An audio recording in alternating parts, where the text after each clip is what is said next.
Dan ketika terjadi perang Uhud, Amr bin Jamuh tidak patah arang. Ia kembali mengemukakan niatnya untuk ikut berperang. Kekuatan tekadnya bisa terlihat dari pernyataannya kepada Rasulullah SAW. Sungguh anak-anakku mencegahku untuk tidak ikut berperang bersamamu. Padahal aku berharap bisa menginjak surga dengan kaki pincangku ini.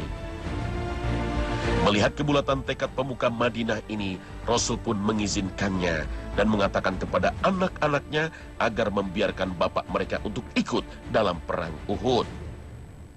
Dan ketika hendak berangkat, doa yang terucap oleh Amr bin Jamuh adalah, "Ya Allah, jangan pulangkan aku dalam keadaan merugi."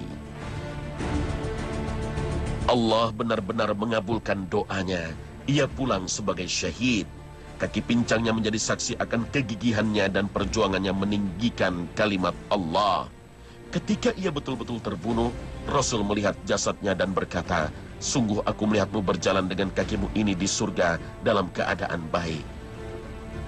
Selain mereka berdua, banyak nama-nama besar lain dalam Islam yang ternyata memiliki keterbatasan fisik. Penyandang disabilitas yang menjadi orang-orang besar dan mengukir prestasi dalam sejarah Islam tidak terbatas pada sahabat Rasulullah SAW. Dalam Al-Quran, Allah Ta'ala juga bercerita tentang para nabi yang memiliki keterbatasan fisik. Salah satunya yaitu Nabi Musa alaihissalam. Nabi yang kisahnya terbanyak dalam Al-Quran ini ketika bayi mengalami kecelakaan. Ketika Fir'aun mengujinya dengan memberikan kurma dan bara api. Musa kecil mengambil bara api dan memasukkannya ke mulutnya. Karena peristiwa ini, Nabi Musa alaihissalam mengalami hambatan dalam berbicara. Maka ketika Allah mengangkatnya sebagai nabi, salah satu hal yang diminta Nabi Musa kepada Allah adalah agar melepaskan kekakuan yang ada pada lidahnya, sehingga kaumnya bisa dengan mudah memahami apa yang ia utarakan. Doa Nabi Musa ini Allah kisahkan dalam surat Toha mulai dari ayat 25. Berkata Musa, "Ya Tuhanku, lapangkanlah untukku dadaku, dan mudahkanlah untukku urusanku, dan lepaskanlah kekakuan dari lidahku, supaya mereka mengerti perkataanku." Al-Quran Surah Toha ayat 25 hingga 28. Nabi Musa alaihissalam juga salah satu dari 5 nabi yang mendapat gelar Ulul Azmi. Sebuah sebutan untuk para nabi yang mendapatkan ujian dan cobaan yang berat dalam berdakwah kepada Allah Subhanahu wa Ta'ala. Keterbatasan fisik yang dimiliki oleh Nabi Musa tidak menjadi halangan baginya untuk mendapatkan derajat dan kemuliaan yang tinggi di sisi Allah dan di hadapan manusia.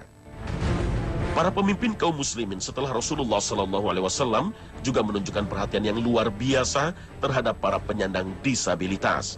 Khalifah Umar bin Abdul Aziz dari Bani Umayyah melakukan pendataan terhadap para penyandang disabilitas. Beliau juga mempekerjakan orang khusus untuk menuntun mereka yang tunanetra dan membantu mereka yang tidak mampu berjalan. Sedangkan Khalifah Walid bin Abdul Malik membangun rumah sakit khusus penderita penyakit kusta pada tahun 80 Hijriah. Sama dengan yang dilakukan Khalifah Umar bin Abdul Aziz, beliau juga mempekerjakan orang khusus untuk membantu para penyandang disabilitas dalam aktivitas sehari-hari.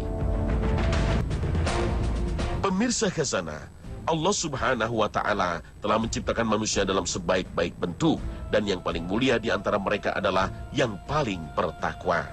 Keterbatasan fisik dan mental tidak menjadi halangan seseorang untuk bertakwa dan mengembangkan dirinya. Tapi di sisi lain, Islam juga memberikan keringanan yang disesuaikan dengan keterbatasan penyandang disabilitas. Terima kasih atas perhatian Anda, dan wassalamualaikum warahmatullahi wabarakatuh.